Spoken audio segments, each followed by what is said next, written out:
Les Stroud, também conhecido como Homem Sobrevivente, recentemente me levou para uma área selvagem remota, aqui em Ontário, Canadá.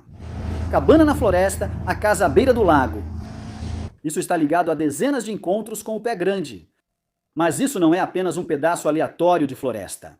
Esta é uma área onde o Les, ele mesmo teve experiências que ele não consegue explicar completamente. E eu disse, acho que aquilo era um pé grande. Experiências que, na minha opinião, indicam claramente o Sasquatch, como você verá. Venha comigo nesta aventura temática de Sasquatch ao lado do Homem Sobrevivente. Se você não conhece Les Stroud, na minha opinião, ele é o maior especialista em sobrevivência na selva do mundo. Ele apresentou por anos o programa Homem Sobrevivente, onde se filmava enfrentando situações difíceis na selva.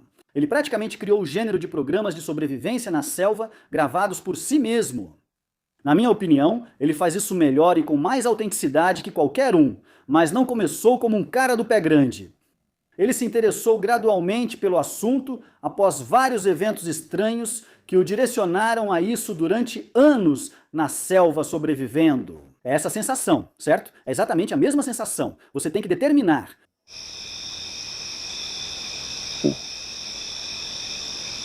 É melhor eu ficar quieto. Acabei de ouvir um grito. Sinceramente, ainda estou empolgado com o fato de poder passar um tempo com esse cara na natureza procurando pelo pé grande. Mas, chega disso. Vamos continuar. Que nascer do sol lindo. Acabei de sair da nossa cabana na floresta, dirigindo cerca de 6 horas até a casa de ninguém, menos que o próprio Survivor Man. Beleza, pessoal? Então, depois de 6 horas dirigindo, estou na casa de Les Stroud. Amanhã, vamos para a expedição propriamente dita em Temagami, Ontário, perto de onde Les teve algumas árvores derrubadas e esse tipo de atividade. Sem vento, sem ar, nada se movendo. E uma árvore enorme, bum, cai. Talvez a uns 18 metros de mim. Naquela época, eu tinha acabado de finalizar tudo do Sobrevivendo ao Pé Grande. Então, psicologicamente, só pensei. Ok. Eles estão aqui. Mas eu não sou o único aqui. Existem alguns pesquisadores de pé grande, muito talentosos e habilidosos aqui em várias áreas. Um deles é meu amigo Stacy Brown. Como você está, cara? Stacy comanda o canal Bigfoot Underground, e você pode ou não ter visto uma entrevista que eu fiz com ele no canal dele recentemente. Se não viu, dá uma olhada. O canal dele é ótimo. Ótimo pesquisador de Bigfoot. Fico feliz que esteja aqui, Stacy. É sua primeira vez no Canadá, certo? É sim, cara. Na verdade, eu estava pronunciando Tintimagami porque eu não fazia ideia, né? Mas eu pesquisei a história. Tenho certeza de que você conhece o velho Yellow Top e aquelas fotos de 2009. Qual era o nome? O nome da mulher, Janice alguma coisa. As fotos mencionadas por Stacy foram tiradas por Jan Hyber, justamente na área onde planejamos nossa aventura em Temagami, Ontário. A história conta que ela estava fora de sua cabana quando viu uma enorme figura peluda parada a cerca de 45 a 65 metros. Ela estimou que tinha 3 metros de altura e era muito largo. Agora, normalmente eu não daria muita credibilidade a 2 fotos isoladas, mas o fato é que essas não estão isoladas. De novo, essa área está cheia de pessoas respeitáveis relatando encontros com o pé grande. E Les Stroud é uma delas. É por isso que ele escolheu essa área. Mas você não clicou nesse vídeo só para conhecer a história dos avistamentos desse lugar. Provavelmente, você clicou para ouvir a opinião e as experiências do Les sobre o pé grande. Então, vou direto ao ponto e te contar isso agora mesmo. Esta é basicamente a minha cabana. Eu tenho ela desde, acho que provavelmente, 2001 talvez, 2000. É só uma cabaninha, uma cabana simples de madeira de 1972 no meio da floresta. Eu mantenho tudo simples. Tenho vindo aqui com minha família há anos, sem prestar atenção em nada. Eu estava gravando um episódio do Survivor Man com um cara chamado Joseph McConnell. Era um episódio com um fã. Ele teve a chance de participar do Sobrevivente comigo. Bem, isso aconteceu a cerca de 3 milhas, talvez 2 milhas em linha reta daqui, de onde estamos. E nós entramos, na primeira noite, uma árvore caiu bem ao lado do meu abrigo. Sem vento, simplesmente caiu. Na segunda noite, andamos várias milhas o dia todo. Dormi como um bebê. Joe chega de manhã e pergunta: ouviu aquilo? Ele teve cerca de 7 ou 9 árvores caindo na floresta. Ele me contou isso no dia seguinte. Que diabos? Certo? Então tudo isso aconteceu. Já estávamos andando aqui. Agora estamos a cerca de 1,5 km de mim em linha reta. Uma semana depois, cerca de 7 dias. Volto de lancha, subo o lago por trás de você e faço a curva aqui. No verão, esse cais avança vários metros, uns 12 a 15 a mais. Paro ali. Uma semana depois da experiência com Joseph McConnell, realizada a cerca de 1 km daqui em linha reta. O barco chega. Eu atraco o barco. Eu saio. Os garotos ainda estão no barco. Eles estão pegando o equipamento e essas coisas. Eu amarro, saio para o cais assim e vou amarrar a proa do barco. Não tem vento. Está mais calmo do que isso. Está como um espelho. Quero dizer, lindo. Só vidro. Nada se mexendo, certo? Encoste aqui. Estou amarrando o barco. Enquanto estou amarrando o barco, uma árvore enorme cai ao lado da cabana. Uau! Eu meio que vou por aqui. Eu falo, ok, então você está aqui, tudo bem. E foi isso. A partir daí, deixei exatamente como estava. Nem falei nada para os meninos. Nada. Só amarrei, sabe? Olhei para cima. Ok, você está aqui. Deixa. Agora os meninos descem e começamos a descarregar. Vou te levar ao chalé para mostrar. Legal, essa é a cabana mesmo. E vamos subir aqui. Ok, esse deck e o telhado não existiam. Só havia a cabana quadrada.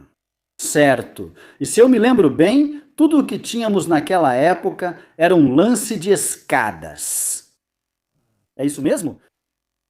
Estou mentindo. O deck estava aqui, mas não havia varanda telada, nem telhado. Entendi. Subíamos e andávamos pelo deck, certo? Certo. Essa porta ficava fechada. O que tinha aqui era uma porta de tela, certo? E a porta era só uma porta de tela velha e ruim, né? Então naquela noite a gente estava lá jantando, rindo, jogando cartas, essas coisas. Fomos dormir. Naquela noite veio uma tempestade forte. Saímos do Lago Glacis para uma forte tempestade. Se ela vem do norte, estou olhando 2 milhas para o norte, do outro lado do lago. Tudo vem e me atinge aqui. Teve um ano que o gelo pegou um pier de 18 metros e transformou tudo em palitos de fósforo. Isso mesmo. Quando o gelo desceu na primavera, destruiu meu pier. Também recebo ventos fortes aqui. E a porta de tela...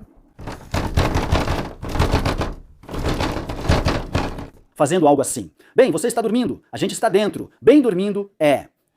Então, mas eu já estou acostumado com isso porque quando o vento aumenta, aquela porta de tela fica meio solta, sabe? Então eu estava meio que ouvindo isso. Ok, tudo bem, mas meus filhos, eles estão dormindo em quartos separados e eu tenho meu quarto ali. Um dos meus filhos tem cama normal e no outro quarto há beliches. E a gente foi dormir naquela noite. Vamos contornar pelo outro lado da cabana. Então aqui está o canto, obviamente, este seria o canto sudeste da minha cabana. Os beliches estão aqui, o quarto de hóspedes fica ali e meu quarto fica mais perto, ali, ainda mais perto da porta. Então eu acordo de manhã e Logan está numa das camas do beliche no quarto dos fundos. Então eu vou lá e falo, o que você está fazendo aí? Aí começo a fazer aquelas piadas de pai, sabe? Vocês são namorados agora? Tipo, só estou zoando, eles têm 14 anos. Certo. Então eu só estava fazendo aquelas piadas de pai com eles ali. Não, você não ouviu isso? Falei, ouvir o quê? Ele respondeu, algo bateu na cabana a noite inteira. E eu falei, Logan, era a porta com tela e o vento. Não, pai. Em todos os 4 cantos da cabana, alguma coisa bateu na cabana. E eu disse, bom, me descreve isso. E ele disse, foi assim.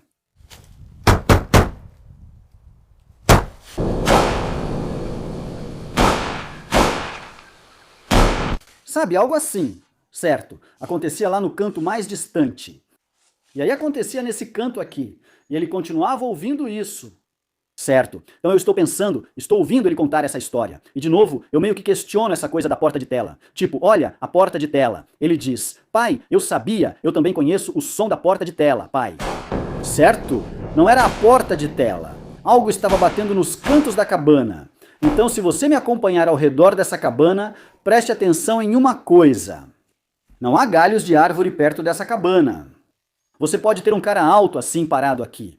Você pode ver que temos alguns cedros altos ali e depois umas coisas de manutenção de água, esse tipo de coisa. Mas não há nada que vá bater na cabana. Em outras palavras, se tivéssemos muitas, árvores de cedro ou pinheiros, e bem, tivesse um galho aqui e o vento fazia ele fazer esse tipo de coisa. Não temos isso. Como qualquer casa, cabana ou chalé, tudo está limpo ao redor. Vou interromper rapidinho porque sei o que você deve pensar. Foi só um humano fazendo uma pegadinha com o Les, o filho dele e o amigo do filho. Alguém se esgueirou pelas paredes da cabana dele, bateu do lado de fora e convenceu eles de que havia algo anômalo acontecendo. Mas você precisa entender, essa cabana é muito remota. Levamos 30 minutos de barco para chegar lá a uma velocidade razoável. Não havia quase ninguém por perto, muito menos alguém que ficaria do lado de fora numa noite ventosa e tempestuosa, no meio do nada, só para pregar uma peça em um cara que nem sequer tinha despertado um interesse público real por causa do pé grande. Simplesmente não faz sentido, não era uma árvore nem uma pessoa. Onde isso nos deixa? Mas vamos seguir em frente, porque o que o Les compartilha a seguir sobre quando ele interrogou o filho dele sobre esse evento anos depois, bem, isso deixa as coisas ainda mais claras e ainda mais assustadoras. Cerca de 4 semanas atrás, eu disse, me conta de novo sobre a cabana. Eu perguntei, o que você ouviu? E foi isso que ele disse. Ele disse, pai, era como se alguém estivesse batendo com o punho nos cantos da cabana, e isso alternava em diferentes momentos durante a noite. Ele disse que ficou com medo, e o Chris também ouviu, assim como Logan, meu filho. Ele entrou, pulou na beliche de cima e ficaram esperando a noite passar até eu acordar. Perguntei por que não me acordaram e disse que deviam ter feito isso. Vocês deviam ter me acordado. Eu queria ouvir, mas disseram que estavam com medo. Eles estavam tão assustados que não conseguiram ir até meu quarto me acordar. Ele disse que só ficaram parados quando entrou. E foi aí que acabou agora. É aí que acabou? Se eu começo a juntar tudo isso, começo a pensar coisas tipo, beleza, teve a árvore caindo na primeira noite que saí com José. Andamos 1 quilômetro pelo mato filmando coisas do sobrevivente. Naquela noite, entre 7 e 9 árvores caíram e havia estalos na floresta ao redor do Joseph. E agora, 7 dias depois, estamos aqui e uma árvore cai e bate na cabana. Certo, certo. Juntando tudo isso, você tem uma imagem 3D da linha do tempo e das possibilidades. O que era, eu não saberia dizer. Coincidência? Claro. É uma completa coincidência que árvores caiam sem absolutamente nenhum vento. E árvores realmente caem sem vento. Elas apodrecem, caem, elas têm seu tempo. Mas nesse intervalo de tempo, nesses lugares onde meus ouvidos as ouvem, só olha para isso. É justamente quando você pensa coincidência? Acho que não. E depois disso, vamos chegar à expedição propriamente dita no interior. Você falava das árvores sendo empurradas e batendo nas paredes, o que te fez pensar que há algo anômalo nesse lugar, perto da cabana. Mas você teve outras experiências em outros lugares que te levaram aos povos Sasquatch. Pode nos contar sobre elas? Quanto tempo você tem? E por onde começamos? Afinal, há uma vida nisso, sons anômalos na floresta. Nos meus 20 anos estudando sobrevivência, ouvi gritos à beira de um lago e pela primeira vez decidi ir embora. Meu amigo estava do outro lado do barranco, não ouviu nada. Eu estava no abrigo, nevava. Decidi sair. Só saí da floresta uma vez por causa de um som que parecia mulheres sendo torturadas num ritual satânico.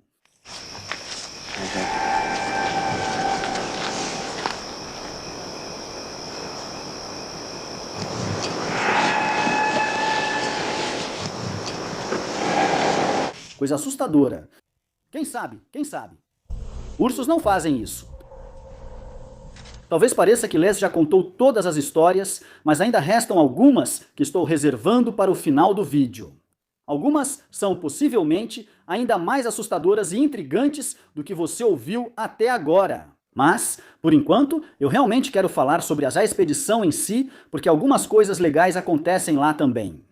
Mas antes, se você está gostando desse conteúdo até agora, significaria muito para mim se você clicasse no botão de inscrever-se e no sininho de notificações. Isso me ajuda muito enquanto continuo nessas expedições e tento trazer a verdade sobre o Sasquatch para vocês. Como eu disse, nossa expedição foi planejada para o interior de Temagami, Ontário. Mas não começamos lá. Na verdade, começamos a algumas horas de distância, na casa do Les, no interior. A primeira tarefa era trabalharmos juntos para instalar câmeras de transmissão ao vivo do Pé Grande, cortesia de Logan Chesso, criador do app de transmissão ao vivo do Pé Grande. Se você ainda não viu meu vídeo sobre o trabalho dele, é um projeto fascinante. Ele criou um sistema com câmeras solares que transmitem 24H por dia, 7 dias por semana, em vários locais de interesse do Pé Grande na América do Norte. E ele registrou algumas coisas realmente intrigantes e enigmáticas. Les pediu uma das configurações de transmissão ao vivo do Pé Grande do Logan na casa dele, pois acredita que pode haver atividade lá. Então, fizemos isso primeiro. Todos estavam envolvidos, inclusive Les. Logan está trabalhando duro em sua mais recente instalação de transmissão ao vivo do Pé Grande, que será montada aqui na casa do Les Stroud. Como está indo, Logan? Está indo! Claro, não estávamos lá só para instalar câmeras de transmissão ao vivo. Estávamos lá para planejar nossa expedição em busca do Pé Grande em Tomogami. Então, sentados à mesa da cozinha do Les, naquela noite, foi o que fizemos. Mas logo de cara, as dificuldades começaram a aparecer. Sei o local exato onde as árvores foram derrubadas. Eu acredito que esses 2 X azuis essa é a árvore solitária na primeira noite, porque a gente entrou por essa trilha, e aí parece que a trilha continua, mas não continua. Ela simplesmente desaparece. Isso aqui parece que você pode simplesmente atravessar por terra aqui. Não. É um monte de água. Levou 7 horas pra gente ir daqui até aqui. Isso é insano. Isso nem é. É um pouco mais de 1 quilômetro. Foi insano. Bom dia, pessoal. Estou aqui na sala principal do Les Stroud, ainda na casa dele. Acabei de passar uma noite muito relaxante em um chalé ali embaixo, isolado e aquecido e tudo mais. Vamos sair para a expedição um pouco mais tarde nesta manhã. Mas antes disso, achei que vocês gostariam de ver essa coleção impressionante de moldes de pegadas que o Les tem aqui na mesa dele. Alguns desses, claro, eu reconheço. Este é o famoso molde de Dennis Hereford. E você pode ver como ele é detalhado. Acho que até vejo alguns indícios de cristas dérmicas no calcanhar. Talvez não, é difícil dizer, mas esse sempre foi um dos melhores. Tem muitos detalhes anatômicos ali. Este é um dos moldes mais nítidos do local do filme Patterson-Gimlin. Você pode ver, comparando com a minha mão, o quão grande isso é. Então estamos apenas arrumando nosso trailer com nossos pertences e muita lenha. Glamping, nem finja que estamos passando perrengue. Não, isso não é passar perrengue porque o objetivo não é esse. O objetivo é estar lá fora, em contato com a natureza. E uma grande fogueira é algo que atrai esses seres. Então vamos simplesmente nos colocar na área deles e dar a eles a chance de se aproximar. Mas antes de fazermos isso, quero apresentar a vocês outro membro da nossa equipe de expedição, o Neil Desgupta, que se tornou um grande amigo meu e tem algumas experiências e percepções realmente intrigantes sobre o Pé Grande. Preciso avisar que talvez você não esteja pronto para tudo o que ele vai compartilhar. Eu certamente não estava na época. Olá, sou o Neil Desgupta, policial aposentado. 30 anos os primeiros 10 anos na linha de frente e os últimos 20 anos em uma unidade tática, SWAT, para vocês americanos. Só aconteceu depois que um amigo meu do serviço policial teve um encontro cara a cara enquanto caçava alces em Searchmont, Ontário. Como eu o conhecia pessoalmente, isso me tirou do sofá e pensei, preciso ir ao mato vivenciar isso por mim mesmo. Então, a partir daí, era algo que eu queria descobrir mais por conta própria. E não era para provar nada para ninguém. Eu não tinha intenção de escrever livros ou algo assim. Eu só tinha um grande interesse pelo assunto. Então, tive várias experiências. Tive sorte. Já vi, ouvi sons, encontrei pegadas, já senti o cheiro deles. Acho que se você está me perguntando qual foi a coisa mais impactante, eu diria que foi o avistamento. Bem, seria difícil escolher. O avistamento e talvez a conversa que tive com eles por meio da minha namorada, que é telepata. Então, isso teria que ser o número 1. Ok, antes de você sair ao ouvir sobre a parceira telepática de O'Neill, eu peço que espere. Esse não é o foco principal deste vídeo, mas eu tenho que te contar. Mais tarde, conheci a parceira de Michelle O'Neill e ainda estou impressionado com muitas das provas das habilidades dela, que eu testemunhei pessoalmente e que meu cérebro analítico, para ser bem honesto, tentou resistir, até que minha experiência determinou que eu não podia mais lutar contra isso. Vou compartilhar isso em outro episódio. Por agora, seguimos com a aventura do Pé Grande e Les Stroud. Começando com O'Neill, nos contando sobre esse avistamento à beira da estrada que ele teve. Eu estava andando com ele em seu veículo pela estrada em direção a Tomogami. E ele nos contou sobre um Sasquatch que viu parado com a água até a cintura enquanto dirigia por aquela mesma área. Então... Bem ali onde começa a ficar gramado, parado bem onde começa a ficar gramado. Na água, sim. Com água até a cintura mais enorme. Estrada do Lago Coelho. Conseguimos. Temos um pequeno caminho para descer aqui. Muitos avistamentos nesta área. Esta estrada é famosa por um histórico de aparições e incidentes, tanto nela quanto nas áreas ao redor, no lago e no mato. Acho que o que vamos fazer é ir ver. Quero dar uma olhada no Lago Coelho. Então estamos indo lá para ver se a água, onde originalmente íamos entrar de barco, está inacessível, como nos disseram. Mas é para cá que iremos, caso contrário. Esse era o plano, íamos para lá. Este é o plano A, bem aqui. Ok, vamos só dar uma olhada nisso. Quero ver o lago e que me provem que ainda está coberto de gelo. Mas nós provavelmente vamos subir lá. Incrível. Ok, continue. Não foi tanta chuva que tivemos. Aqui está Maio, e nos disseram que ainda há gelo demais para os barcos. Vamos verificar se esse é realmente o caso. Nosso plano atual é acampar em algum lugar um pouco mais acessível, sem envolver barcos. Embora isso possa mudar, vamos ver. Resumindo, vamos fazer o nosso melhor para nos colocarmos em uma posição onde não fiquemos acabados pelo cansaço físico, pelo frio, por estarmos molhados e pelo desconforto. Estar mental e fisicamente preparado para ter uma interação e uma conexão com o povo da floresta. Conseguimos chegar ao nosso acampamento. Esta será nossa casa pelas próximas 16 horas. Que bom que não precisamos andar tanto tempo pela neve e pelo mato alagado quanto pensávamos. Eu não assinei uma autorização de imagem, sabia? Vou enviar para o seu agente. Você pode fazer isso quanto quiser. Eles têm um local para arquivar isso. Isso é bem perto de áreas onde houve atividade, onde árvores foram derrubadas. Estamos um pouco a oeste da base do Lago Rabbit em Tomogami e estamos apenas montando o acampamento. Nas próximas horas, vou passar a noite em claro para ver se algo aparece pra gente. Então estou apenas cortando um pouco de graveto aqui. Vou fazer uma fogueira bem forte, porque O'Neill diz que o Pé Grande gosta de fogueiras e de ver as pessoas sendo pessoas e se divertindo. Então vamos ver. Temos o infame ou famoso, dependendo de como você queira ver, Senhor Cabana, na floresta. Esse é Robert Maxwell. Maxwell, bem ali. Atrás da câmera está Stacy Brown Jr., segurando-a, o que provavelmente causa o tremor.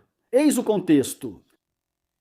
Começamos olhando os mapas. Eu queria levar todos esses caras para a minha cabana particular no lago. Disseram pra gente que o lago estava congelado. Não está, mas ainda tem muita neve no caminho tentando chegar até o lago. E provavelmente tem ondas de quase 1 metro lá na água aberta. Então, de qualquer jeito, a gente não vai remar isso de canoa. Então, plano B, começamos a olhar todas as trilhas e caminhos. Encontramos uma que parecia perfeita. Quase perfeita. Fica perto das árvores derrubadas. Com Joseph McConnell, eu estava sozinho. E em linha reta, minha cabana não está tão longe. É aqui. Vou ficar com isso. Grupo de desajustados e ver o que acontece. O próximo passo é realizar uma cerimônia em grupo. Nada muito formal, mas meio que juntar e projetar nossas boas intenções para esta área e para o Sasquatch, que esperamos que esteja por perto. E também, meu amigo da Flórida está de luvas e touca. Sim, não posso culpá-lo. Para ele, a mudança de temperatura em poucas horas foi extrema. Sem dúvida. Qual era a temperatura quando você saiu de casa? Na minha casa, Certo. estava em 94. Foi bom, foi legal. Então quanto está agora? De 94 para uns 40, talvez? Parece uns 33, eu diria, se eu tivesse que chutar. Na verdade, os americanos não suportariam isso. Faz parte, sem problemas. Vamos fazer trilhas de um dia para observar. Identificar estruturas de galhos e sinais deles.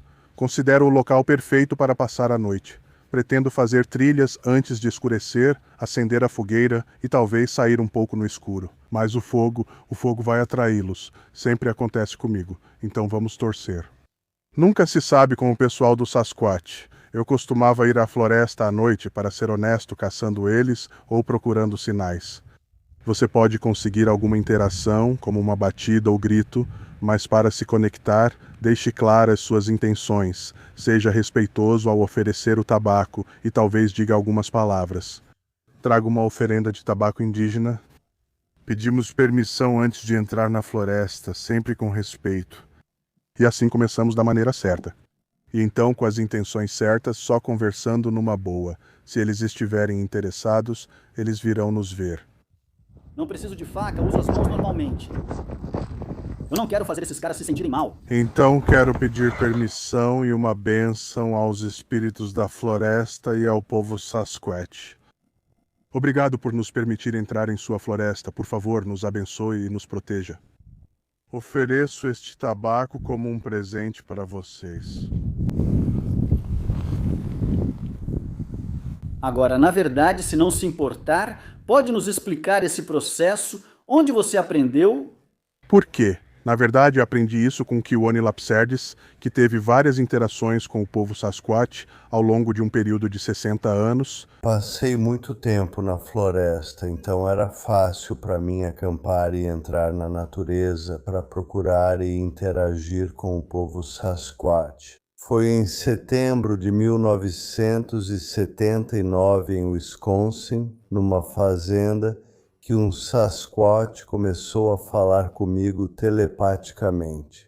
E mantém diálogo constante com a comunidade indígena. E o tabaco sempre foi um presente que os indígenas ofereciam aos espíritos da floresta e, em alguns casos, ao povo Sasquatch. Meu processo é muito parecido, mas diferente. E eu realmente adquiri isso, se não me falha na memória, principalmente quando estive no Peru. E eu estava com os altos sacerdotes incas e estávamos fazendo uma caminhada de 5 dias nas montanhas. E eles sempre tinham alguém na frente deles o tempo todo. Sempre havia alguém que ia na frente e tocava a flauta. Era o jeito simbólico deles de pedir permissão a cada passo.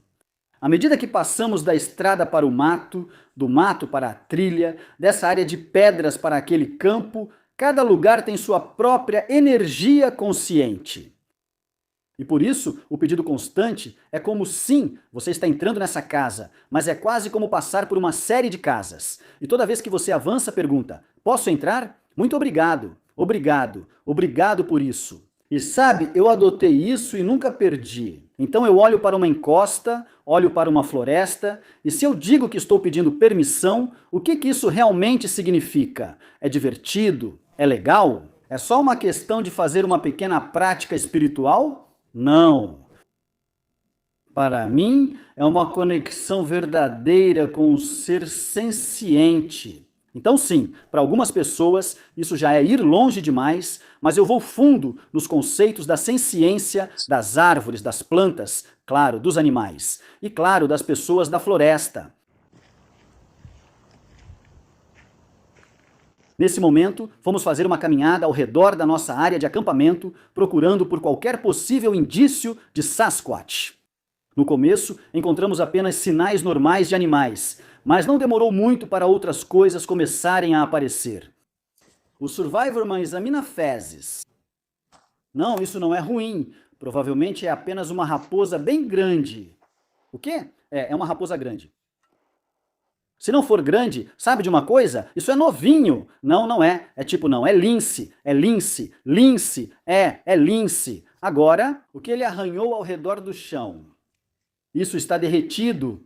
Estava na neve. Entendi. É lince porque tem essas características. Esse ponto, se fosse canino, estaria quebrado. Mas isso vai até ali assim. Sempre que fica assim, vai ser um gato. É o tamanho certo, é a textura certa, é o material certo. Isso é lince, eu garanto. E tem muito lince aqui. Um monte. Eu costumava armar armadilhas ou laços para a lebre da neve aqui o tempo todo. Eu tentava pegar 100 para fazer um cobertor e consegui, mas os linces estão em todo lugar. Então é tipo um puma, só que maior? Sim, exatamente. Só que maior, se fosse um puma seria o dobro do tamanho, mas igual. Encontrei algumas quebras de galhos muito intrigantes que, pela minha última expedição, eu reconheço que foram quebrados de um jeito que provavelmente não é natural, não por peso da neve, nem pelo vento. Um aqui embaixo e outro lá em cima. É uma fratura por tração. É uma falha por flexão, em vez de uma falha por cisalhamento. Normalmente, a madeira lasca em um ângulo e é fraca em cisalhamento. Então, normalmente, quando a madeira falha, ela falha por cisalhamento. Essas quebras de árvores são diferentes porque estão falhando por flexão em uma fratura de tração. E só existem certas maneiras, certas condições que precisam ocorrer antes que você consiga fazer isso falhar. Se fosse uma quebra natural, então você veria uma lascagem diagonal. Isso é tudo peso da neve, certo? E a neve pesando sobre as árvores. Talvez galhos cobertos de gelo, eles ficam pesados e depois vem a neve por cima dos galhos cobertos de gelo e aí tudo isso se curva assim. Uma visão é essa, outra é que foram dobrados para ficar assim. Eu chamaria isso de neve. Para mostrar a diferença, né? Com certeza eu vou voltar aqui. E o que você vai procurar quando voltar? Desista, renda-se. Isso nem aparece em nenhum dos GPS ou mapas ou nada disso. E também não é muito bem cuidado. Mas essa é uma trilha para o norte, o que é ótimo. Saber disso abre muitas possibilidades. Interessante essa pequena quebra de tensão aqui. Leve. É leve o suficiente. Pode ter sido natural, mas por outro lado, talvez não. Outra possível quebra de árvore aqui. Parece para mim uma quebra de árvore por tensão. Tem uma bétula aqui atrás desse bálsamo. Não sei se você consegue ver isso, mas parece para mim que não há lascamento diagonal. Isso também está torcido. Isso é interessante. Você consegue ver aquela torção lá em cima? Essa aqui me parece bastante antinatural. Outro possível galho quebrado aqui. Você pode ver o topo dessa árvore conífera quebrado. E eu não sei o quanto você consegue ver o ponto de quebra lá em cima através dessa folhagem, mas na verdade é uma quebra limpa, com aparência de tensão. Como você viu, continuamos encontrando mais galhos possivelmente quebrados pelo Sasquatch. Alguns eram convincentes, outros não tanto. Mas o que eu não esperava era que a presença desses galhos quebrados na área levaria a uma ótima discussão entre eu e o Les. O que me mostrou como ele contrasta a crença dele com um ceticismo saudável, que é uma das coisas que eu realmente admiro no Les. Eu vejo esses galhos quebrados há anos. Eles estão espalhados pelas trilhas e tudo mais. Quero dizer, aqui tem alguns exemplos clássicos de galhos quebrados, certo? Estou pensando nisso. E existem algumas outras explicações. E eu acho que é da nossa natureza desejar e querer. Sabe, a gente quer, olha só, poxa, eu não consigo explicar isso. Mas às vezes, nisso, a gente também deixa o óbvio escapar. Então, por exemplo, eu sei que aqui, andar de moto de neve é algo muito comum. Seria comum um pesquisador do pé grande ver uma árvore e pensar, isso está a 3 metros de altura. Não tem como um humano ter quebrado esse galho a 3 metros de altura. Verdade, exceto que no meio do inverno há 2 metros de neve e eles estão passando de snowmobile, que fica a 1 metro do chão e o galho está no caminho deles. Eles estão usando luvas grossas, está fazendo menos 30 graus. E nesse frio intenso você consegue quebrar galhos assim com 2 dedos, porque eles estalam. Eles realmente quebram facilmente no frio extremo. As árvores ficam muito fáceis de quebrar. Eu mesmo já fiz isso centenas de vezes. Árvores grossas, como essa árvore aqui, a menos 30 graus. Estala? Para mim não é grande coisa. Augusto, nem chance de eu fazer isso. Então essa é uma coisa, é um snowmobile e humanos. Mas a outra, e essa aqui mostra bem isso. É por isso que eu quis vir aqui e destacar essa. Sabe, de novo, tipo, uau, olha essas quebras. Mas se você olhar um pouco mais de perto, bom, primeiro de tudo, a gente sabe que essa área está cheia de alces. E alces, isso aqui é tudo pasto de alce. Esse é o tipo de comida que eles adoram. E por que eu acharia que isso pode ser de alce? Bom, o que eles fazem é passar por aqui, e agora estamos falando de história natural, certo? Eles passam por aqui. Agora, eles são grandes. Eles também podem estar em cima da neve. Então eles são grandes, são altos, têm um grande par de galhadas, até dezembro, geralmente talvez até o começo de janeiro, alguns até um pouco mais do que isso. Então eles são grandes, são altos, eles têm um grande suspiro, sabe? Como o suspiro de um fazendeiro ao cortar grama. Isso fica no topo da cabeça deles.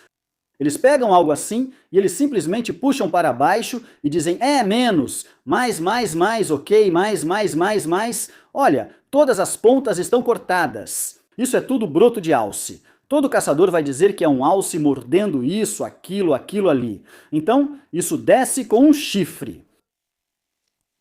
Morde, levanta de novo. Isso é quebrado com um chifre. Mesma coisa. Eu concordaria com você sobre a possibilidade, menos sobre a comunicação, o potencial de comunicação das quebras de árvores. Se é isso que elas são, é mais provável que seja entre espécies e não para nós. Para nós. Certo. Eles dizem algo, estão se comunicando. Fico feliz em seguir esse caminho. Mas então, de repente, dizer, vou te contar o que comunicam. Isso já é demais para mim. Você está chutando. Você está absolutamente chutando. E já tem especulação demais nesse meio. Você acha? Sobre quebras em árvores, vou te contar mais uma coisa. O mais convincente que já vi, que para mim é 99% certo. Havia duas árvores, uma quebrada e outra. Talvez você tenha visto o galho quebrado perto do rádio. Todd mostrou pra gente. Era uma árvore alta, mas fina, saudável e viva, com cerca de 12 metros de altura se estivesse em pé. Mas ela não estava em pé. Ela estava curvada, quase paralela ao chão, mas mais ou menos em forma de arco-íris. Na extremidade superior dessa árvore havia uma segunda árvore, uma muda. Era uma conífera e tinha uma quebra perfeita de tensão na árvore. Sem lascas, sem corte diagonal. A quebra na árvore estava inclinada sobre o topo da árvore de 12 metros, curvada e arqueada, com folhas verdes e saudáveis, sob grande pressão elástica. Você a puxava para baixo e ela subia com força, encaixando novamente na árvore. A quebra da árvore, situada sobre a curvatura da árvore de 12 metros, a mantinha pressionada sob grande tensão. Não acredito que a natureza faria isso. Por isso, tenho 99% de certeza... Entendi. Sim. Porque a única resistência a isso é... Como você sabe que a natureza não pode fazer isso, certo? Essa é a única resistência. Sim, não digo que não pode, só não vejo como. O que você está descrevendo parece quase uma armadilha de queda tipo 4, onde você tem tipo um gancho, e se não fosse por esse gancho... Correto, ele subiria. Isso é interessante. Acho que sei de qual você está falando. Bem, ele provavelmente mostrou para você...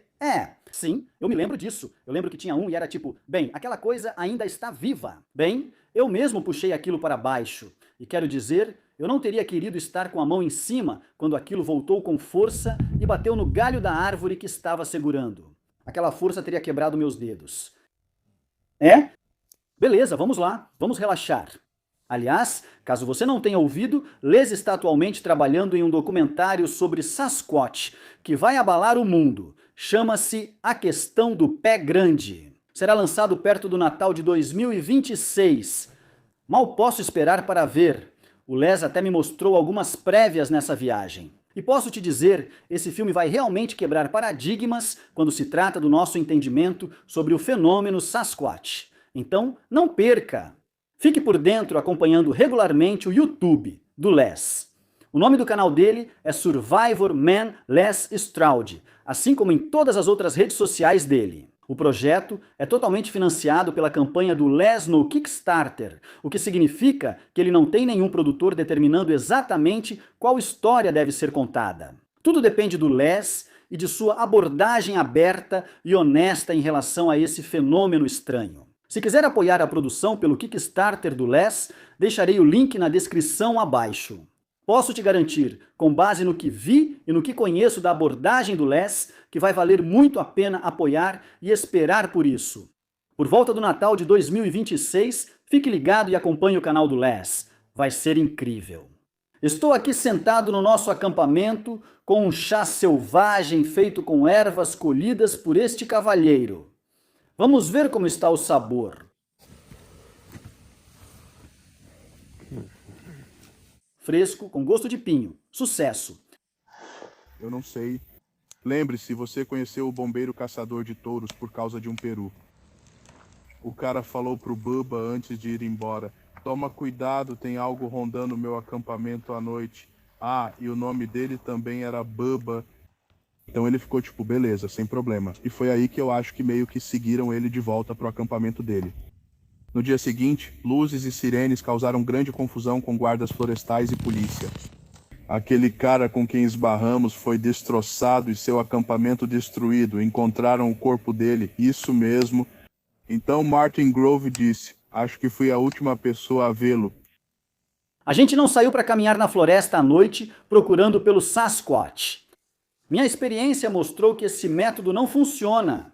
Você nunca será mais esperto que esses seres ou os pegará desprevenidos. Então, a gente simplesmente agiu como gente em volta da fogueira, fazendo uma fogueira bem grande e brilhante, fazendo bastante barulho, se divertindo, rindo, conversando, que, segundo minha pesquisa, sempre foi o que mais atrai qualquer Sasquatch na área. Mas o que eu não esperava, no meio de tudo isso, era que meu novo amigo, Stacy Brown, do canal The Bigfoot Underground, é um dos contadores de histórias mais vívidos que já conheci.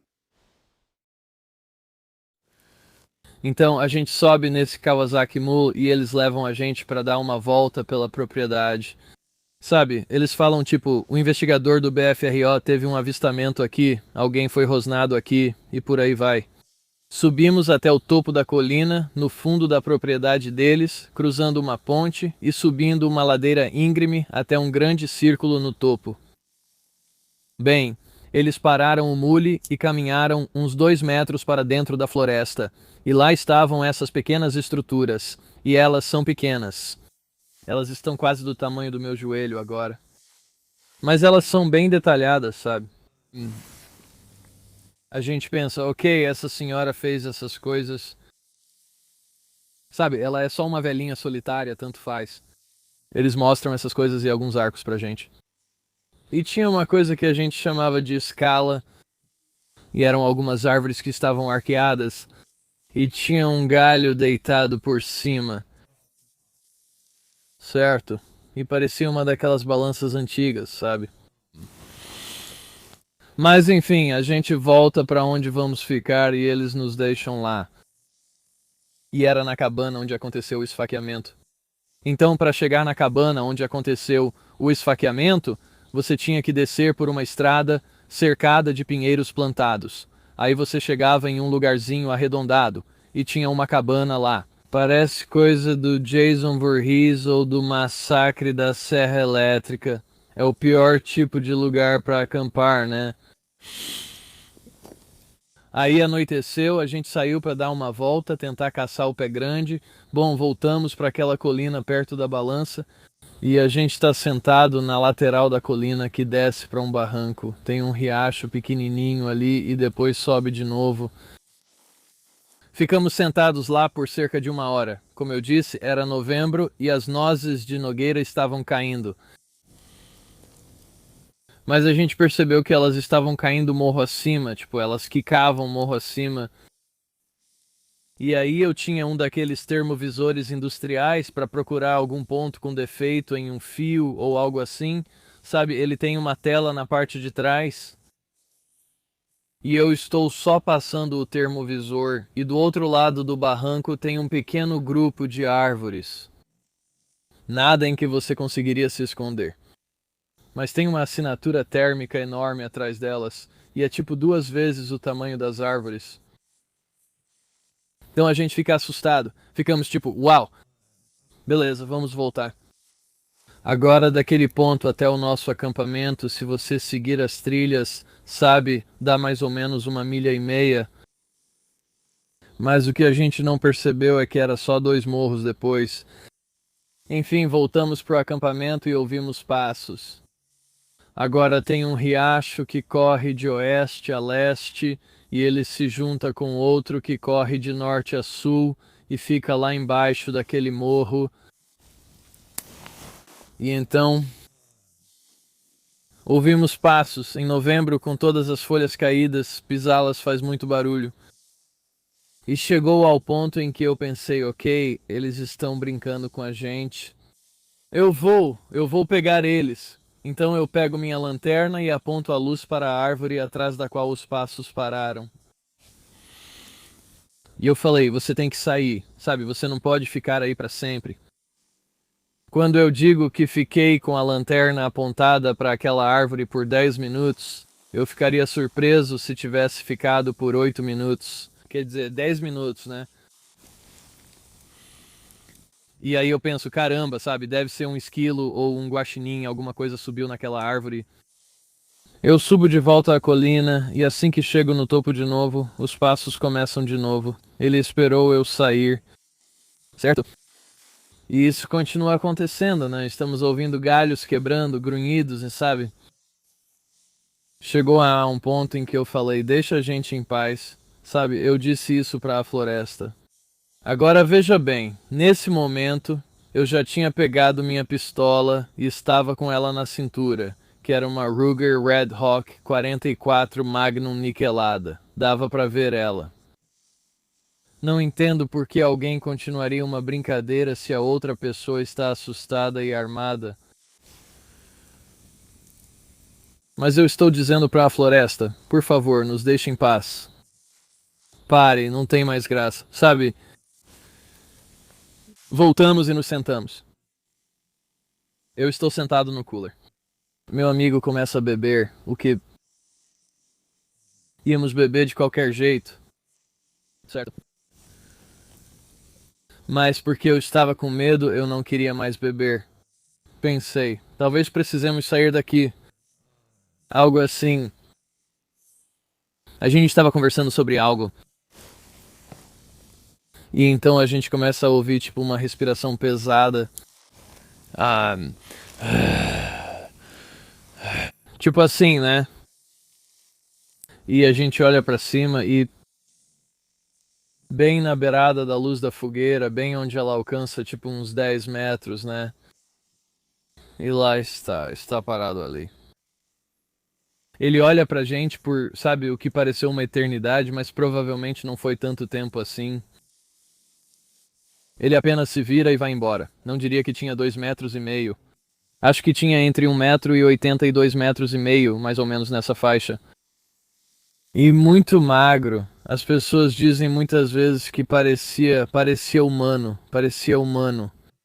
Mas o que eu vi tinha traços humanos. O nariz parecia com o nariz de um afro-americano. Sabe, aquele nariz achatado e largo. Mas aí a sobrancelha parecia de alguém do leste europeu ou algo assim, sabe? E eu não acho que os olhos dele eram fundos. Acho que é porque a sobrancelha é tão marcada. Sabe, mas tinha pelos no rosto até a altura das maçãs do rosto. A barba não era longa como a minha, mas não tinha cabeça cônica. Era uma cabeça arredondada, sabe? E os olhos, eles eram pretos. Pareciam olhos de cavalo. As histórias de Stacy eram sinceramente fascinantes por si só, mas a intriga ao redor daquela fogueira não terminou com o que ele tinha para compartilhar. Porque enquanto ele falava, alguns de nós ouvimos algo. Algo que infelizmente era baixo demais para os microfones captarem, mas todos nós ouvimos mesmo assim. Alguns minutos atrás, Stacy estava nos contando suas histórias de encontros. E vindo da floresta bem atrás de nós, Logan e eu ouvimos claramente, de forma baixa, mais perceptível, o que parecia ser uma vocalização. eu descreveria como 3 pequenos gritos, bem próximos um do outro. Logan e eu nos olhamos enquanto Stacy falava. Não foi alto, mas nós dois ouvimos claramente. Ouvi e virei a cabeça tentando descobrir o que era. E então eu simplesmente senti Robert me cutucar. Olhei pra ele e nós dois ficamos tipo, nós dois ouvimos isso. Eu não sei o que era, mas posso dizer que foi assim que soou. Tipo 3 gritinhos pequenos. Bem atrás da gente desse lado. E o interessante é que esse é o segunda vocalização potencial, quieta, mas distinta, que membros do nosso grupo ouviram. A primeira foi várias horas antes. Eu ouvi. Logan também ouviu essa. E O'Neill ouviu aquela primeira. Foi há algumas horas. Estávamos todos sentados bem ao lado direito da Stacy e foi um som muito suave. Eu diria um whoop, mas foi muito suave. Tive que confirmar com você, Robert, e acho que também com o Les. Vocês disseram sim, eu ouvi também. Não fui só eu. Só precisei confirmar porque foi um whoop bem baixo. E agora que você está falando disso, foi por isso que eu te perguntei o que você ouviu. Você disse, eu falei, tá vendo? Tá exatamente no mesmo lugar e é muito parecido. Soando como whoops suaves. Então, tem uma boa chance de ser o mesmo, só sentado ali, observando e ouvindo. Eles são muito pacientes, podem ficar ali por horas.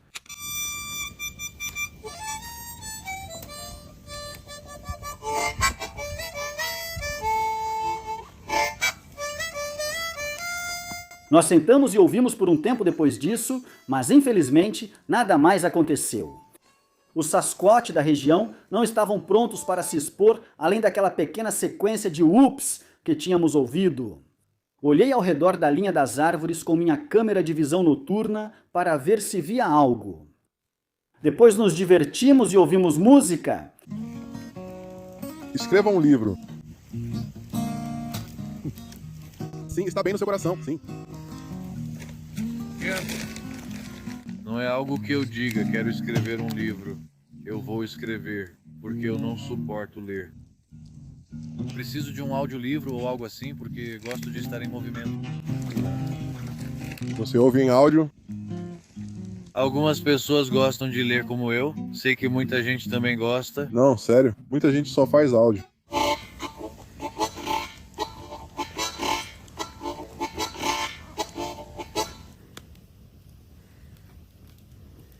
Então, depois de uma longa noite na floresta com uma fogueira, estamos fazendo check-in em um hotel para dormir um pouco durante o dia e tomar um bom café da manhã antes de sair de novo.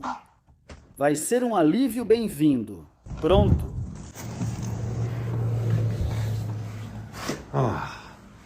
Cama. Depois de algumas horas de sono, que sinceramente pareceram muito poucas, decidimos coletivamente, finalmente, ir para a cabana do Les, como planejado originalmente. Ainda não sabíamos, mas teríamos algumas experiências maravilhosas pela frente lá. Galera, vocês estão muito irritantes, vocês estão me irritando. Relaxa, vai com calma, senta, aproveita a viagem. Bem-vindo à Stroudlândia, sério, primeiro. Primeira corrida fora da cidade no lago, ele disse.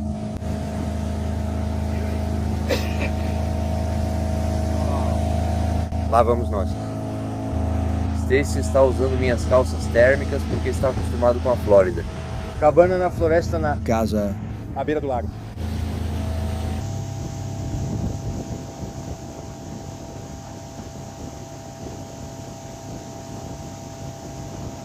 Então vamos começar por lá. Acho que vamos acabar lutando até aquele meu deck à beira do lago. Parece que chegamos. Então vamos pro lado ali, só a linha de lado. Conseguem imaginar? Eles abaixam o nível da água em 5 metros todo ano. Então se isso baixar para 5 metros, certo. Veja onde estamos. Cabana famosa da Árvore Verde.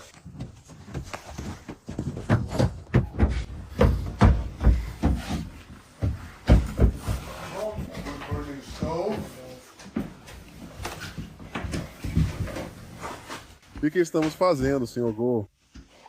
Sugiro colocar seus pertences pessoais do lado de fora. Na varanda fechada. Na varanda fechada. E então relaxe. Então esta é a cabana que você descreveu, onde seu filho e o amigo dele ficaram acordados por causa de batidas nos 4 cantos, certo? Certo. E o que mais aconteceu aqui mesmo? Tudo isso aconteceu uma semana depois de muitas árvores terem sido derrubadas, que fica realmente em linha reta a apenas 3 milhas, talvez naquela direção no máximo. Cheguei com o barco, água espelhada, amarrando o barco. Uma árvore grande cai bem aqui em algum lugar. Agora, eu sei que você já ouviu essa história do Wes, mas o motivo de eu estar recapitulando ela de novo é porque dessa vez ele compartilhou um detalhe adicional que a torna ainda mais intrigante e fascinante. Nem cheguei a encontrar. Uma árvore grande caiu perto da cabana e não consegui achar. Então, essa árvore enorme cai, e é tão grande e faz tanto barulho que o Les ouve lá da beira do lago na cabana, e mesmo assim ele não consegue encontrar quando vai procurar. E não havia muitos lugares para uma árvore gigante caída se esconder, ele conhecia a área. Se houvesse uma árvore próxima para fazer aquele barulho, ele certamente a teria encontrado. Eu senti isso, aquela sensação arrepiante, estranha. Se até Les Stroud, experiente na mata, não acha uma grande árvore caída que acabou de ouvir, quem conseguiria? Mas para mim, o mistério desse evento, dessa história, vai além disso, porque eu mesmo já experimentei esse fenômeno do som de uma árvore caindo quando estava em Clem 2, Colômbia Britânica. É tão íngreme aqui, esse é o problema. Realmente não há lugar, quase nenhum lugar para eu colocar os pés.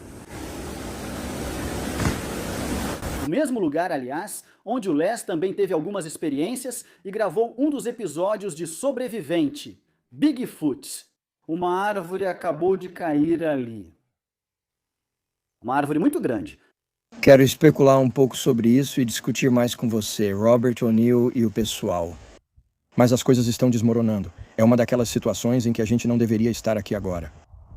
A gente simplesmente não deveria estar aqui. As chances de chegarmos até aqui eram enormes contra nós. E então tudo simplesmente continua se encaixando como uma máquina antiga bem ajustada. Não só pelo nosso trabalho, mas também por sermos cautelosos e evitarmos erros. Isso já aconteceu comigo uma vez antes, em uma missão de busca e resgate. A gente só continuava sendo guiado e guiado e guiado. Achávamos que estávamos fazendo tudo errado e acabamos encontrando o cara. Aqui é a mesma coisa. Parece que só estamos cumprindo o nosso trabalho, seguindo o fluxo, mas sempre guiados para situações ideais, como o acampamento perfeito da noite passada. Agora, o que fazíamos lá? Não estávamos exatamente armando uma armadilha, era mais como nos apresentando a área. Estamos aqui. E vamos até a cabana. E eu não vou falar sobre o conceito de assinaturas psíquicas. Pergunte ao O'Neill para descrever isso. Mas a ideia é que estamos avisando eles que estamos aqui. Estamos meio que despertando a área para a nossa presença. Eles podem gostar, não gostar ou simplesmente não ligar. Mas sempre vale a pena tentar. Com certeza. Estamos só fazendo um breve tour pelo terreno da cabana. E encontramos essa pequena e linda praia de areia escondida. Lindo! Vamos torcer para conseguirmos um rastro bem claro atravessando essa areia. Eu estava procurando. Espera aí, deixa eu fazer uma pegada rapidinho. Certifique-se de colocar na quebra médio tarsal. Criadores das pegadas do homem sobrevivente. Eu deveria andar. Eu devia ter feito. Você vai conseguir. Caramba, Les, olha! O que é isso? O que é, pessoal? Meu Deus, pegadas aqui? Não sei como isso aconteceu. É lindo. Estava dizendo aqui é onde o sol nasce de manhã. Cara, então, aqui é onde tomo café vendo o nascer do sol. Mal posso esperar por amanhã de manhã. Decidimos fazer uma reunião informal sobre o pé grande ao redor da fogueira na cabana do Les. Foi uma ótima conversa. Não vou compartilhar tudo aqui porque dura mais de 1 hora. Mas se você quiser assistir tudo, foi postado como uma transmissão ao vivo, tanto no canal do Les quanto no canal da Stacy, The Bigfoot Underground. Então você pode conferir tudo lá. Mas por enquanto, vou compartilhar apenas os melhores momentos com você. Não autorizei você a usar minha transmissão ao vivo. Use a sua própria. Cara, então estamos na minha cabana lá em Tomogami e temos estado... Bom, vou atualizá-los. Convidei todos esses caras bacanas por vários motivos diferentes. E para vocês aí assistindo, vejam, o que está acontecendo é que vocês estão me assistindo na minha grande transmissão ao vivo, mas o Stacy também está com a transmissão dele rolando. Para vocês fãs do Stacy, eu e ele nos conhecemos há muito tempo. Ele pode contar isso depois, mas já faz bastante tempo. Nós nos conhecemos no set de um filme amaldiçoado. Não mencione o nome. Não vamos mencionar o nome. Somos amigos desde então. E eu venho querendo trazer o Stacy para o Canadá. E, surpreendentemente, a imigração deixou ele entrar. E aí, no caminho, quando eu passar para o Robert, do O Segredo da Cabana, foi porque eu era fã do trabalho dele no YouTube. E eu acredito que mandei uma mensagem direta para você pelo YouTube, pelo DM do YouTube, e só deixei um recado para ele. Eu não sabia se ele ia ver ou não, então só deixei uma mensagem dizendo: "Oi, cara." Nos conectamos, agora o Robert está aqui em cima. Voltando para esse lado de novo, Logan Chisso, responsável pelo Bigfoot Live Stream. E o Bigfoot Live Stream é um aplicativo fantástico. Ele está indo por várias áreas, basicamente, em toda a América do Norte, e instalando câmeras 24 horas por dia, 7 dias por semana. E a gente pode até debater um pouco sobre isso, sobre a eficácia disso e tudo mais, porque todo mundo aqui tem uma opinião diferente sobre o fenômeno conhecido como Sasquatch.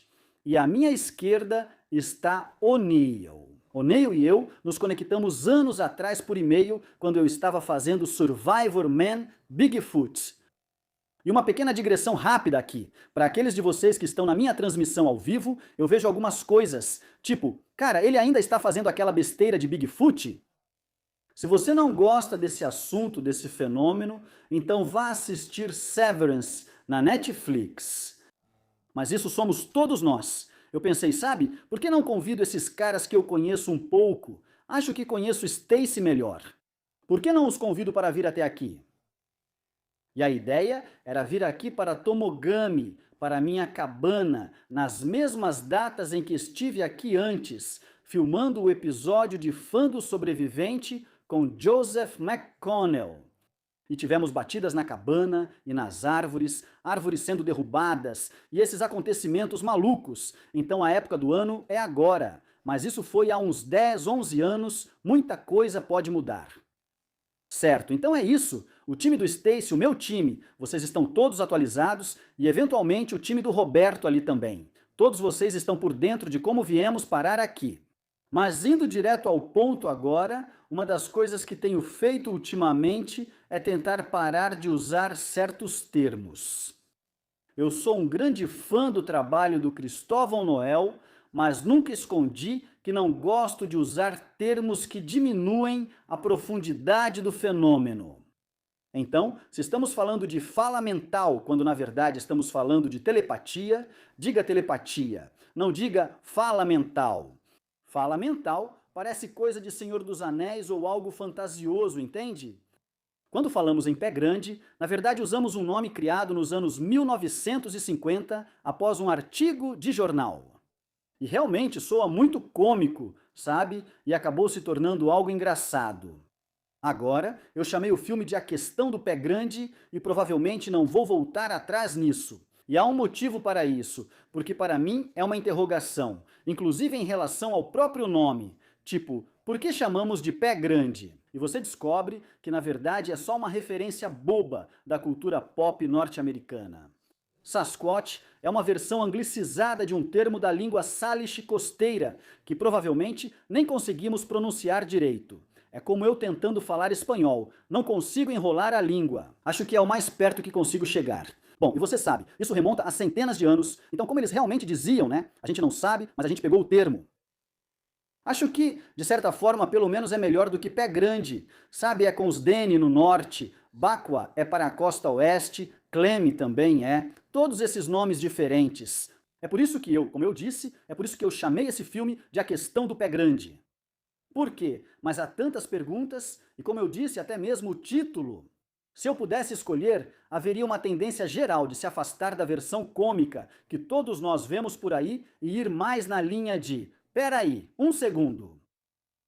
Estamos falando de pessoas? Achei que era sobre o monstro de Bog Creek, um grande macaco inteligente, Mas, na verdade, falamos de espécies de hominídeos.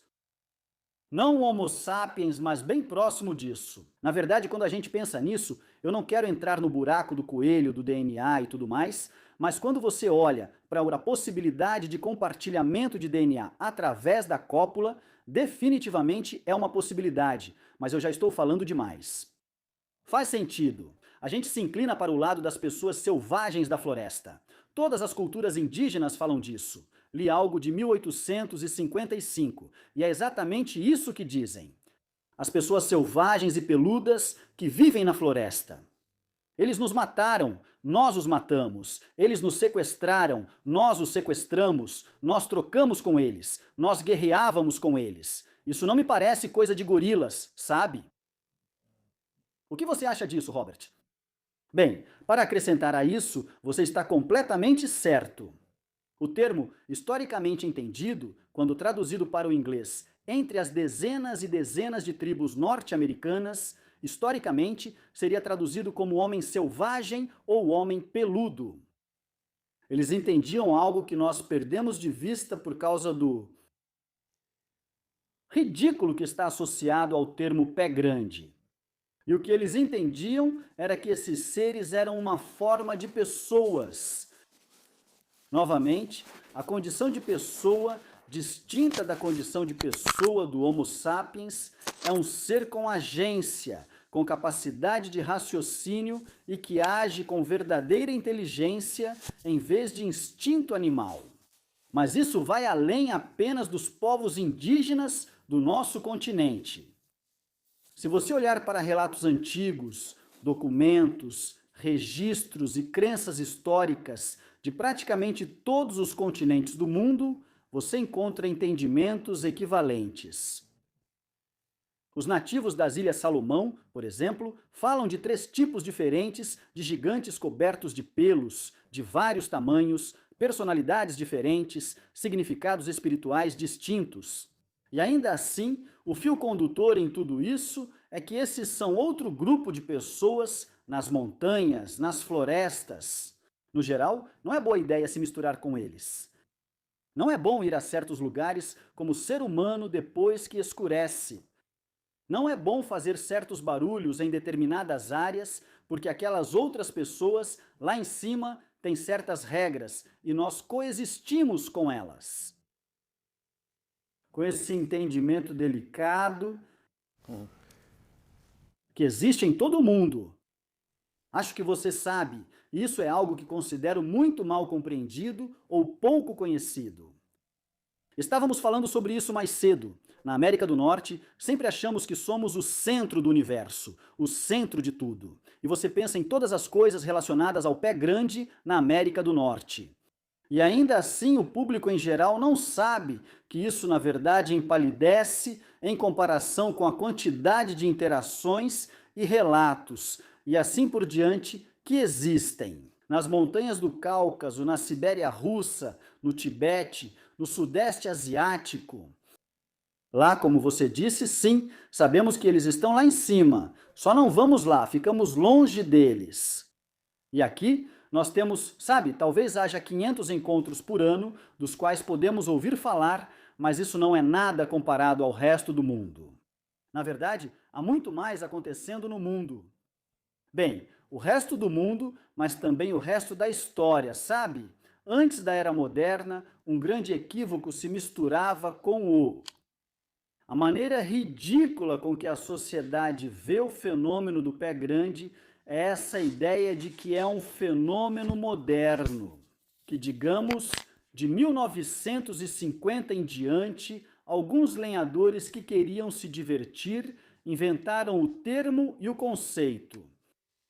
E isso é pura ignorância, porque temos milênios de história de todos os cantos do mundo novamente descrevendo a mesma coisa, consistência entre registros e grupos de pessoas por milhares de anos, sem contato entre si, em todos os continentes habitados do planeta. Habitados, não a Antártica, obviamente. Exatamente. Então a questão sobre a ficção é que quando você tem criadores independentes de um fenômeno fictício, não haverá consistência nisso. Porque a minha imaginação, a imaginação da Stacy e a imaginação do Les são diferentes. É pelo mesmo motivo que você não pode esperar que alguém tenha os mesmos sonhos à noite que você tem. Mas quando há um fio condutor consistente entre esses povos sem contato, separados por oceanos e milhares de quilômetros, é estranho demais para ser coincidência. E novamente, todos eles os descrevem como pessoas. Então, naquela noite fizemos outra fogueira e não sabíamos, mas todos nós estávamos prestes a ouvir algo muito estranho vindo das árvores.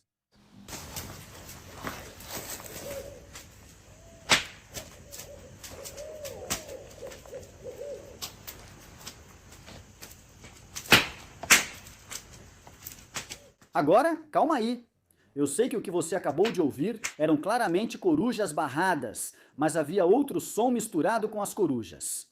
Um som que, mais uma vez, você realmente não consegue ouvir neste vídeo, mas um som que era muito diferente das corujas e que arrepiou todos nós.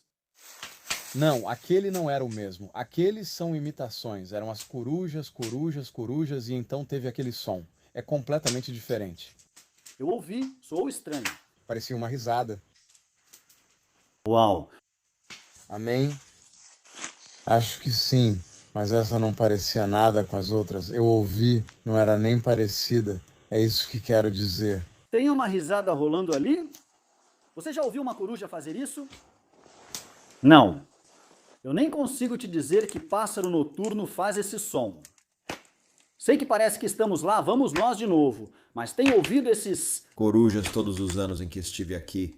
Você tem o mesmo tipo de corujas aqui em cima, tipo só a coruja barrada? Sim, sim. Sim, eu nunca. E eu já ouvi mais corujas do que isso cantando ao mesmo tempo, tipo lá no Rio, com certeza. Mas eu nunca ouvi algo fazendo aquele tipo de risada, por isso que eu não pensei muito sobre isso, porque é tipo, acho que é o que eles fazem por aqui. Não, eles não fazem isso. Depois, o Les pesquisou e achou que talvez fosse mesmo o chamado de outra coruja, um tipo de chamado de coruja bem diferente e estranho. Mas para mim eu não tenho certeza. Dia ótimo. Noite ótima. Agora é hora de deitar aqui perto do fogo. Neste saco de dormir emprestado do Les, meu isolante térmico, isso aqui vai ser bem confortável e aconchegante. Do outro lado do fogo está o Logan. Inscreva-se no Bigfoot Live Streamer.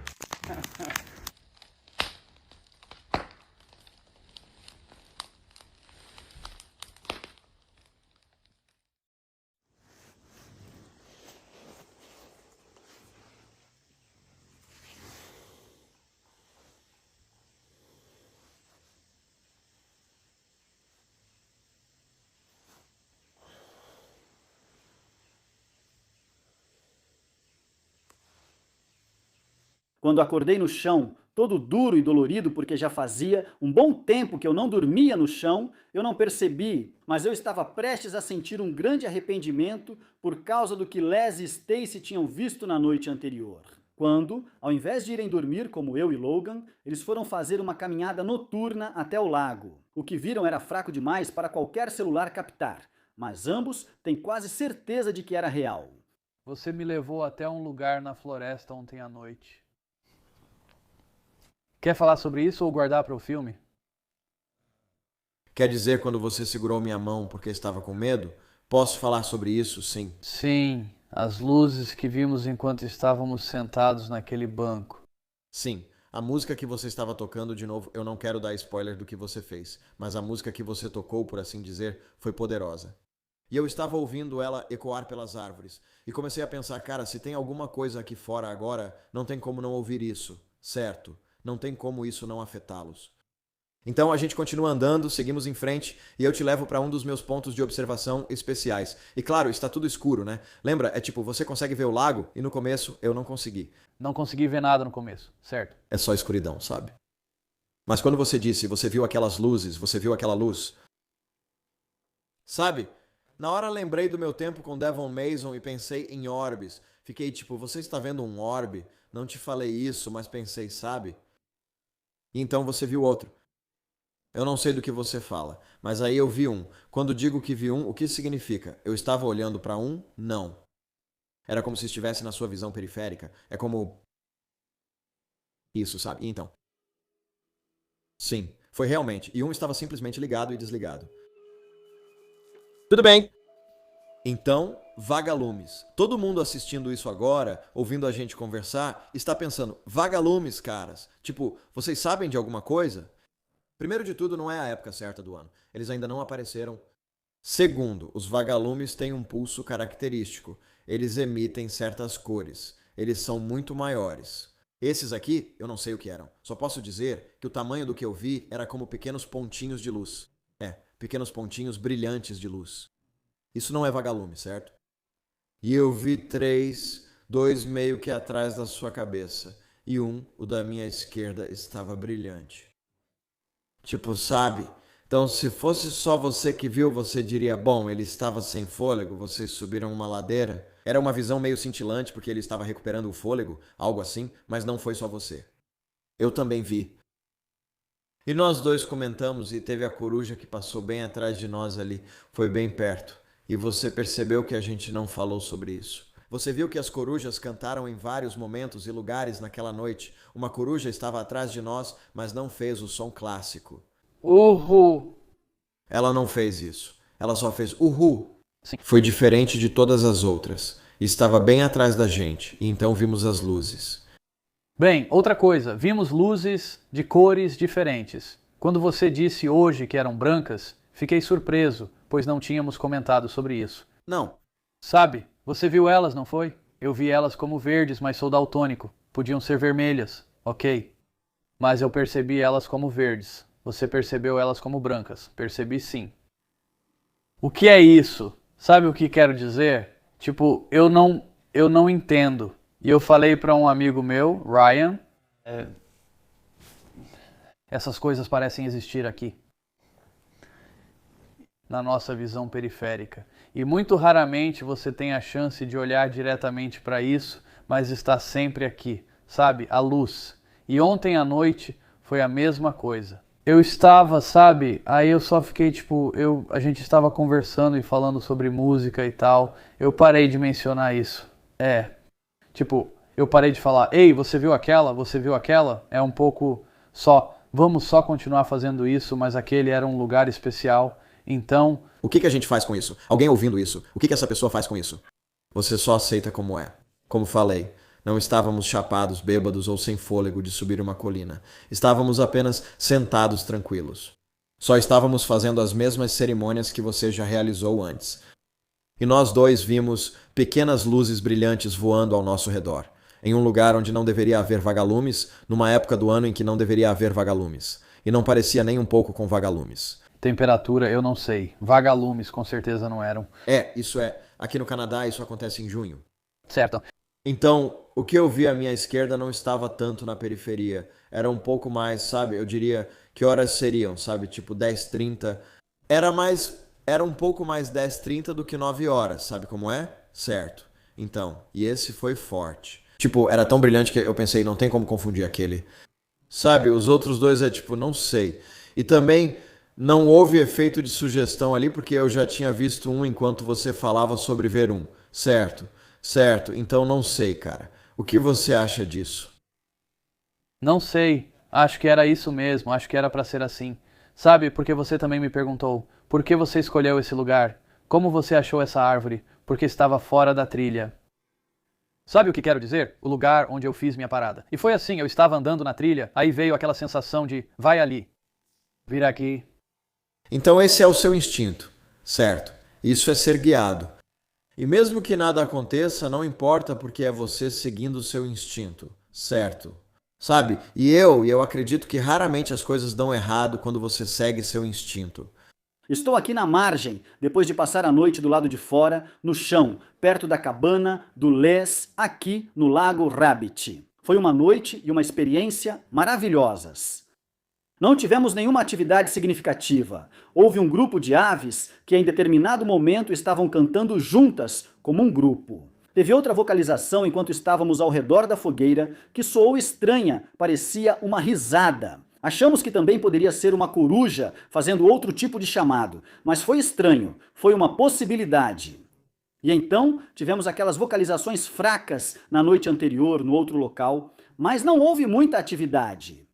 Mas o que tem sido incrível é essa experiência de união entre todos nós, homens aqui, unidos na busca pela verdade e compreensão sobre esses seres incríveis.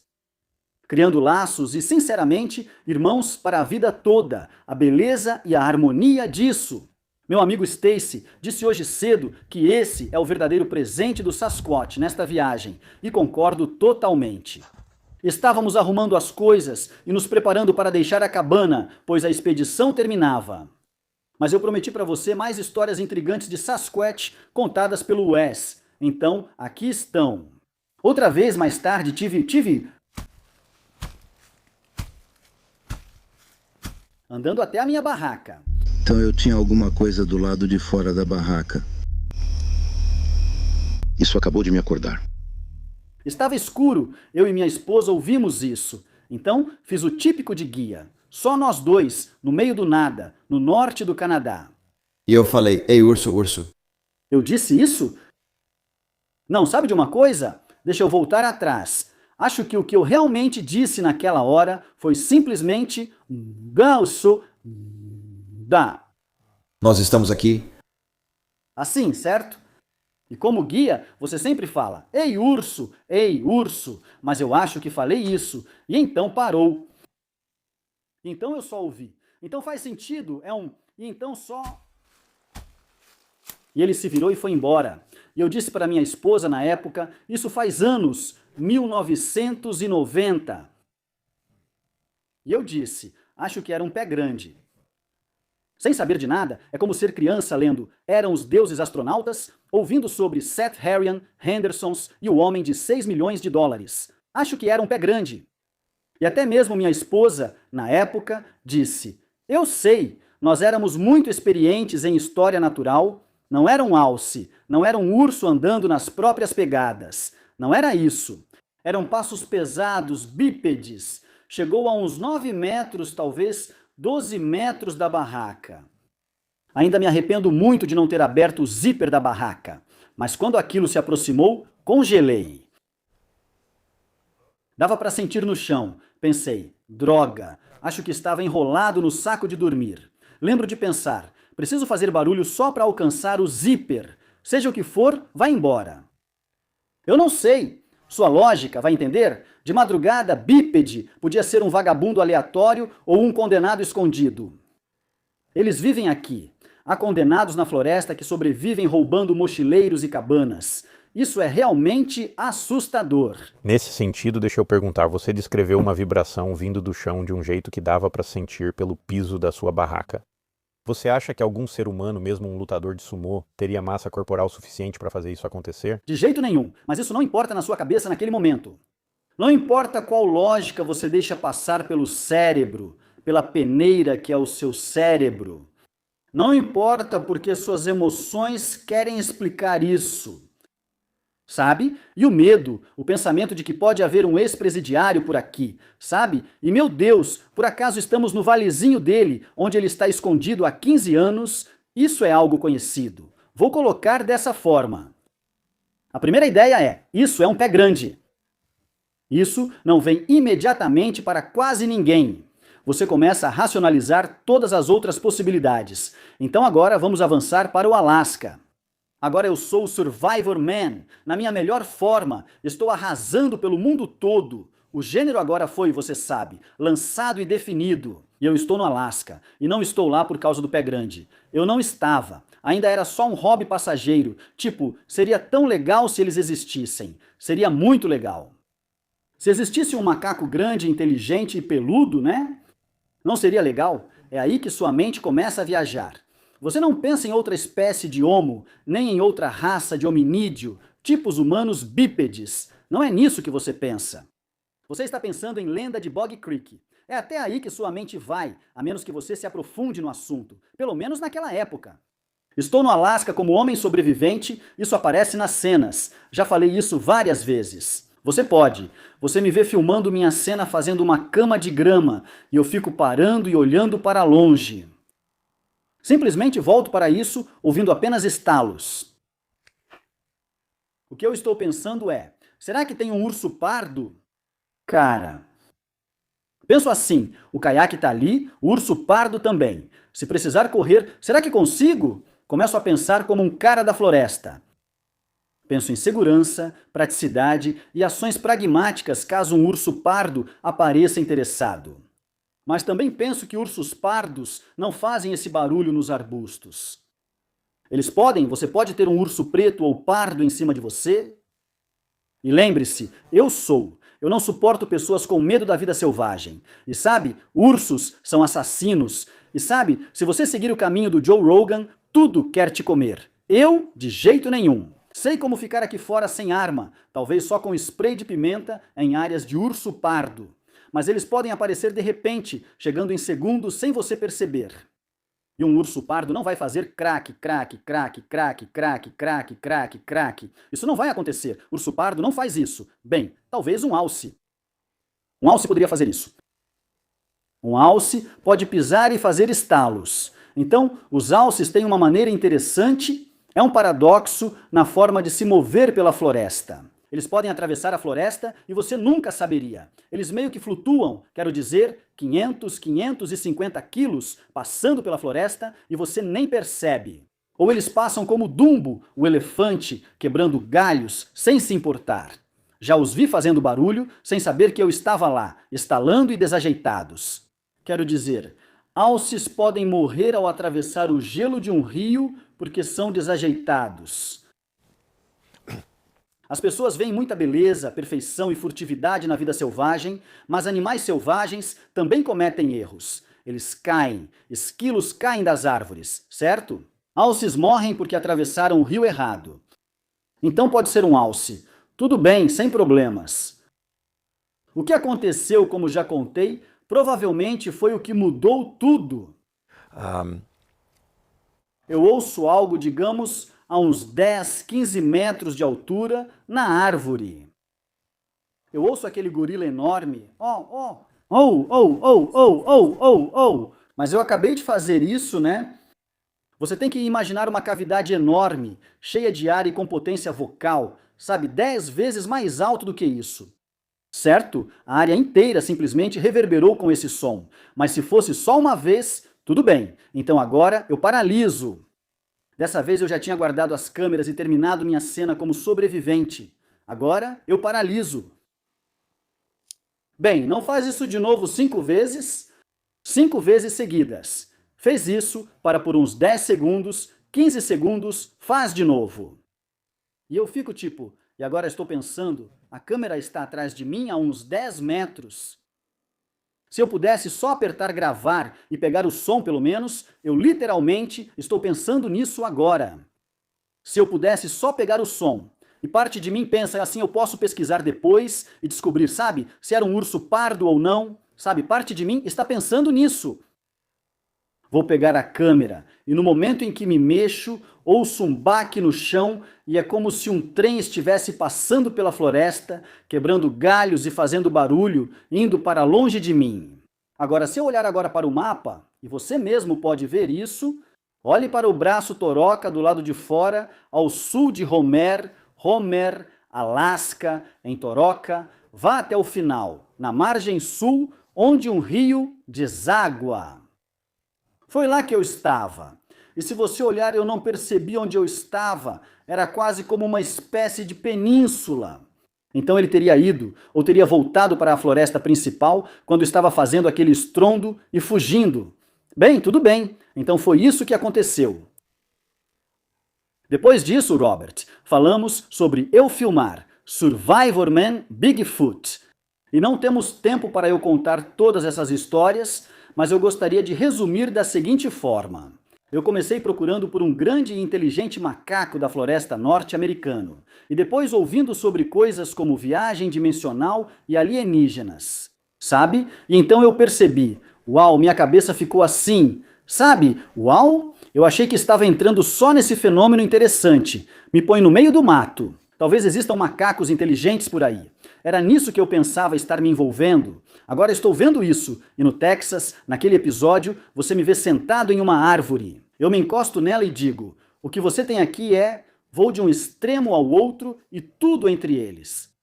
Decidi na hora, não serei garoto propaganda de nenhum de vocês. Bom, tá aí, pessoal. Minha expedição em busca do Pé Grande com o homem sobrevivente, Les Stroud e os outros caras do nosso grupo. Aconteceu algo revolucionário em termos de evidências? Não. Mas como Stacy Brown disse, o verdadeiro presente dessa expedição foi a nossa conexão, nossa irmandade uns com os outros, no objetivo comum de buscar compreensão e conexão com esses seres.